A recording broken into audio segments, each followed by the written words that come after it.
You are in the same job, in the same neighborhood, in the same routine, surrounded by the same people, and everything continues to function. The bills are paid, obligations are met.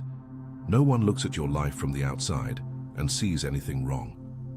But you know that something has changed, because that place that for years was your place, that work that made sense, those people who were your foundation, all of it has begun to feel tight. Not bad, tight. As if the life you built with such effort has become small without anyone having touched it. If you are over 35 and are living this sensation that you belong less and less to the scenery you yourself assembled, then I need you to pay attention to what I am going to reveal to you now. Because this discomfort may be the most important sign of your life. But it can also be the most dangerous trap, depending on how you interpret it. And the difference between one thing and the other is what separates people who make transitions that transform from those who flee to a new place and carry all the old problems in their suitcase.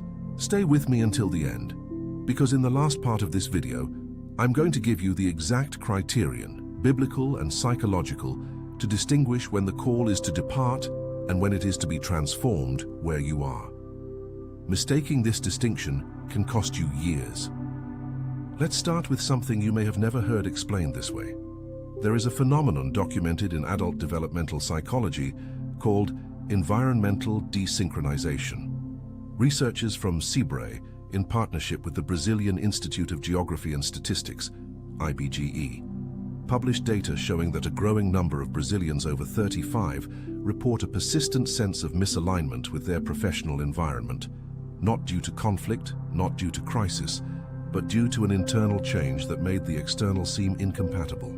The Federal University of Minas Gerais, UFMG, in the Department of Work Psychology, deepened this data and identified that environmental desynchronization is significantly different from common professional dissatisfaction. Attention, you need to prepare now. I put together an exclusive resource for those who feel set apart for something greater, but live surrounded by noise, distractions, and mental overload. This is a 30-day journey that will transform your life, a guided path to armor your mind and prepare for what's coming, with daily practices of focus, boundaries, and discipline. Stop negotiating with the noise. Learn to spot distractions before they control you and strengthen your mind. Also available in an immersive audio version. Over 10,000 readers have already transformed their lives through the 30-day journey. Thousands of people have already started this transformation. People like you who were tired of living in the fog, ordinary people who decided to stop accepting mental chaos. Take advantage of this limited time offer only this month. Access your link just below in the pinned comment. In dissatisfaction, the problem is identifiable. The salary is low, the boss is abusive, the conditions are bad. In desynchronization, the problem is diffuse. Nothing is objectively wrong, but everything feels out of place. And it is exactly this diffuse character that makes desynchronization so dangerous. Because when the discomfort is clear, the response is clear. But when the discomfort is vague, the person becomes vulnerable to any interpretation that seems to give meaning to what they feel. And that is where many people make devastating decisions. They quit their jobs on impulse, break decades-long relationships, move cities, not because they received a genuine call, but because they confused restlessness with instruction. And that is exactly why I need to take you to the most fundamental story in the entire Bible regarding the theme of departing. Because the difference between a departure that transforms and a flight that destroys is encoded in a single Hebrew phrase that changed the history of humanity. In Genesis 12, verse 1, God says to Abraham two words that seem simple in translation, but carry a depth that most translations fail to convey. Lech Lecha. The Standard Translation says, get out of your country. But Lech Lecha literally means go toward yourself. Go in the direction of yourself. It is an order of departure that is not merely geographical, it is existential. God did not just say, change your address. He said, go to meet who you truly are. The physical departure was the vehicle. The inner discovery was the destination. And notice the details of what God asks Abraham to leave. The text is surgically specific. Get out of your country, Merzeka, from your kindred, Umimolateka, from your father's house, Umibet Avika.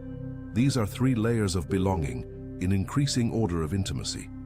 The land is the broad context, the culture, the environment, the known. The kindred is the social circle, the bonds that define you by association. The father's house is the inherited identity, who you are because someone before you said who you should be. God asked Abraham to let go of the 3 layers, not because they were evil, not because the land of Ur was cursed or Abraham's family was toxic, but because these layers, however legitimate they were, had become the ceiling of his identity, and the purpose God had for him did not fit under that ceiling. Think about what this meant in practice. Abraham was 75 years old. He was not a young adventurer without roots.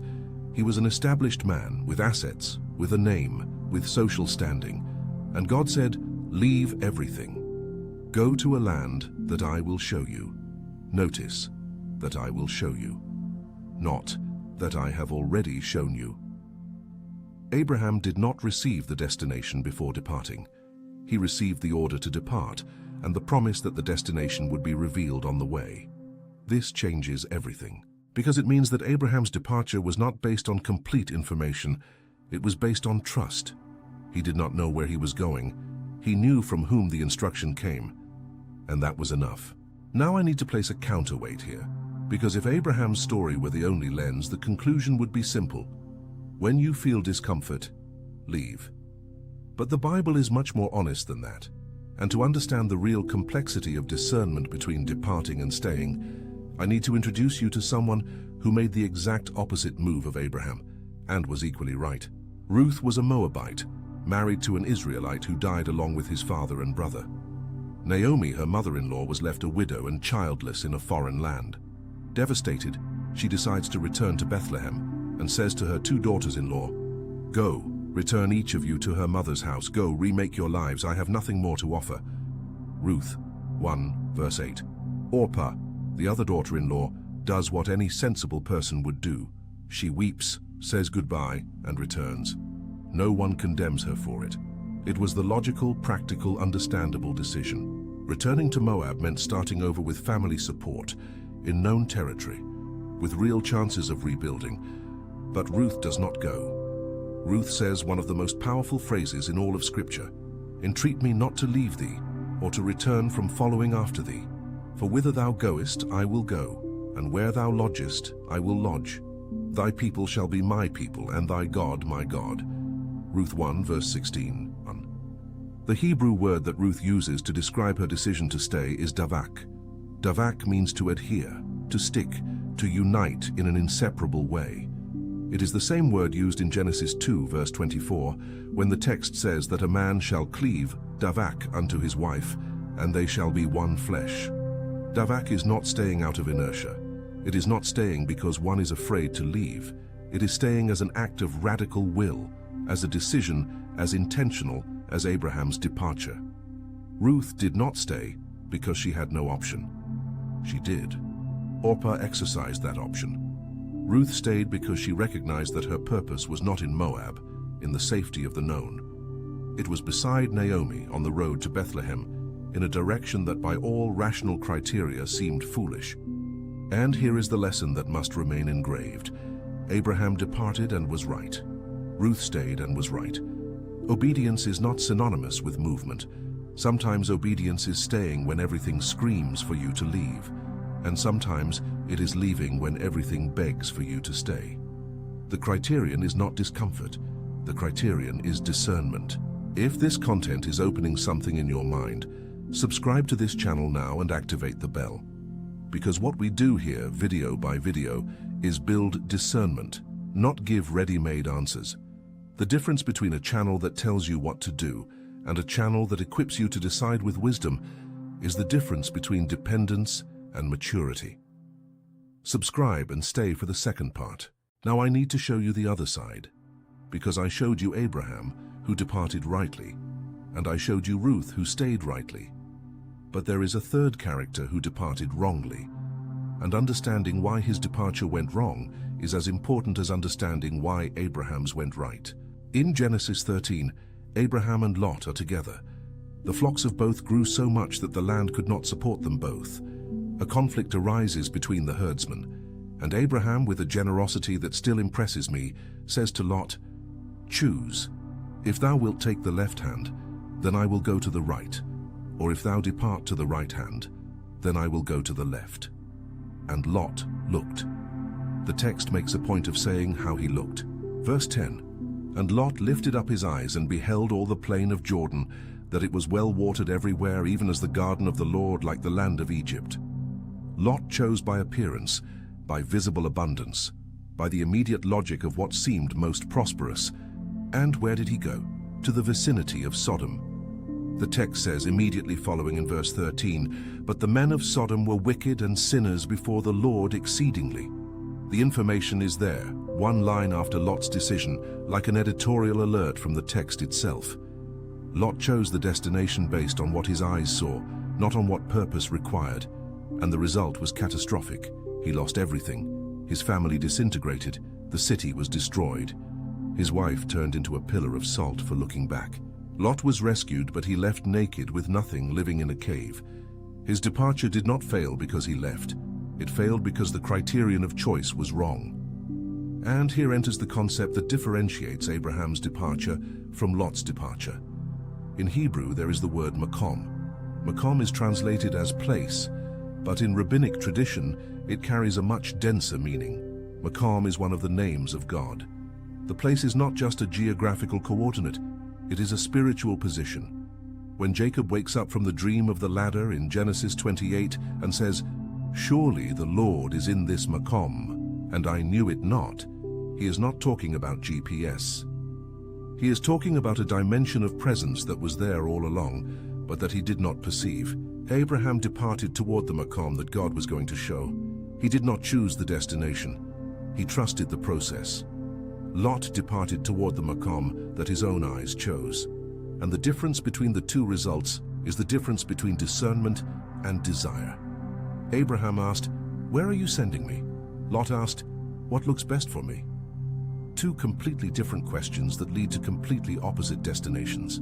Researchers from the Federal University of Rio de Janeiro, UFRJ, in the graduate program in psychology, published a study on migratory decision processes in Brazilian adults, people who decided to change cities, states, or countries, and found a revealing distinction between what they call propulsive migration and evasive migration.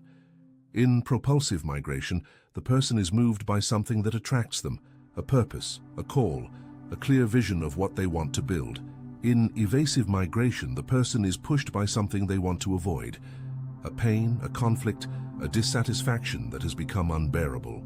And the most significant discovery was that propulsive migrations had substantially higher rates of adaptation and satisfaction than evasive ones, even when the objective conditions of the destination were worse. It is not the place that determines the result. It is the criterion that guided the choice. Now connect this with what I told you at the beginning. That feeling of no longer belonging to the place where you are, it is real. I'm not saying you are making it up, but the question that defines everything is the discomfort pushing you out, or is something calling you forward? Because if it is a push, you are making Lot's move. You will choose the destination that looks greener, more prosperous, more comfortable, and you may end up in the vicinity of Sodom. But if it is a call, you are in Abraham's territory. And you can depart without knowing the destination, trusting that the makom will be revealed on the way. If this video is helping you see your situation with different eyes, leave your like now. This simple gesture makes this message reach other people who may be about to make a life decision based on the wrong criterion. Your like can prevent someone from confusing flight with a call. Now comes the practical part. Because I showed you the pattern, I showed you the cause, and I gave you the biblical models. But now I need to equip you with the process of discernment that allows you to distinguish in your real life when it is time to depart and when it is time to stay and be transformed where you are. The first criterion is the direction of the pain. Ask yourself, is my pain pushing me away from something or attracting me towards something? If you know what you want to leave but do not know where you want to go, that is evasion. not a call. Abraham had clarity of direction before he had clarity of destination. Lot had clarity of destination, but no awareness of spiritual direction. The pain that pushes produces flight. The pain that attracts produces pilgrimage. The difference seems subtle, but it is abysmal. Anbima, the Brazilian Association of Financial and Capital Market Entities, published a survey showing that the majority of precipitous financial decisions among Brazilians over 40, premature exit from investments, radical portfolio changes, bets on businesses without planning, happen in moments of acute emotional stress, not strategic clarity. The data is financial, but the principle is universal. Decisions made to escape pain, without clear direction, tend to reproduce the pattern the person was trying to leave. You change cities and carry the same fear. You change jobs and carry the same insecurity. You change relationships and carry the same wound. Because you did not change makom. You changed address. The second criterion is what I call the Ruth test. Ask yourself, is there something or someone in this place to which I am still being called to be faithful, regardless of how I feel? Because feelings are data, they are not orders. The desynchronization you feel may be a sign that you need to leave, but it may equally be a sign that you need to go deeper where you are. Ruth felt everything that would justify a departure. Logic said to go. Feeling said to go. Convenience said to go. But something deeper than feeling, something that biblical tradition calls chesed, said to stay. Chesed is one of the most untranslatable words in the Hebrew Bible. It is translated as kindness, mercy, loyal love, but none of these words reach it. Chesed is the loyalty that goes beyond the contract. It is the commitment that remains when all rational reasons to leave have already been presented. It is not feeling, it is a sustained decision. Ruth practiced chesed with Naomi, and this chesed placed her in the lineage of King David and by extension in the genealogy of Jesus. The faithfulness of staying produced a destiny that no departure could have generated. Unicamp, in the graduate program in collective health, published data showing that Brazilian adults who went through life transition processes with psychological monitoring, where they could process the decision before acting, had measurably better results than those who acted on emotional impulse. The data confirms the principle: discernment before action. Processing before change. Do not be paralyzed, but also do not confuse emotional urgency with divine urgency. The third criterion is the deepest of all and requires maximum honesty. Ask yourself, if I depart now, am I departing toward my purpose, or am I fleeing from the person I need to become in this place? Because sometimes the discomfort you feel is not a sign that the place is wrong. It is a sign that you have not yet become who this place needs you to be. Sometimes the lek leka is not geographical. It is internal. The go toward yourself can mean that the most radical journey you need to make is not from São Paulo to Lisbon. It is from the surface of who you pretend to be to the depth of who you truly are, without changing zip codes. I need you to do something now. Go to the comments and write the word I discern. In capital letters, I discern. This is not just a word. It is a posture. It is you saying, I refuse to confuse impulse with purpose. I refuse to flee while calling it obedience, and I refuse to stay paralyzed while calling it prudence. I will discern, I will weigh, I will ask, and I will act with the clarity the decision deserves. Right, I discern. I want to close with two images that represent the two sides of this coin. The first, Abraham standing before the tent in Ur of the Chaldeans. Everything he knows is there. The land, the kindred, the father's house. And the voice says, Lek leka, go toward yourself. And he departs, without a map, without a confirmed destination. At 75 years old, taking Sarah, taking Lot, taking the goods he accumulated. And the text says in Hebrews 11 verse 8, something that summarizes everything. By faith Abraham, when he was called to go out into a place which he should after receive for an inheritance, obeyed. And he went out, not knowing whither he went. Not knowing whither he went, but knowing from whom the instruction came, and that was enough. The second image, Ruth on the road between Moab and Bethlehem. Naomi insisting that she return. Orpah has already said goodbye. The way back is clear, safe, rational. And Ruth plants her feet on the ground and says, I am staying. I will go with you. Davak. I will adhere to this path that makes no sense to anyone, because something deeper than logic tells me that it is here I need to be. Two opposite decisions, two correct obediences. And the only thread that unites them is the same. Neither of the two was made on impulse, out of desperation, or by whim. Both were made from a place of discernment so deep that it resisted the pressure of fear, logic, and the opinion of others. Which of the two is yours? I do not know. Only you know. And perhaps you do not know yet, and that is fine. Because discerning is not having the instantaneous answer. It is having the honesty to ask the right question and the patience to wait until the answer forms, with enough clarity to sustain the action. Do not depart like Lot, by the appearance of what seems better. If you are to depart, depart like Abraham by trust in the one who is calling. If you are to stay, stay like Ruth, by the chesed that goes beyond logic. If this video touched something that is alive inside you now, share it with someone you know is in this moment of decision. You don't need to explain. Send the link. The message does its work. Sometimes the greatest gift you give a person is not an answer. It is a question they had not yet asked themselves. And activate the notification bell, because in the next video I'm going to reveal something that almost no one teaches about the first concrete signs that your decision, whether to depart or to stay, is aligned with purpose. There is a sequence of confirmations that appears in the weeks following a genuine decision, and it is completely different from the temporary relief of someone who merely fled. If you know how to recognize these signs, you will never again confuse flight with a call. Do not miss that video. Lek Leka. Go toward yourself, whether the journey is 1,000 miles or 1 centimeter inward. The right direction is not always forward. Sometimes it is inward, but never, never is it backward. Discern and then move. Attention, you need to prepare now. I put together an exclusive resource for those who feel set apart for something greater, but live surrounded by noise, distractions, and mental overload.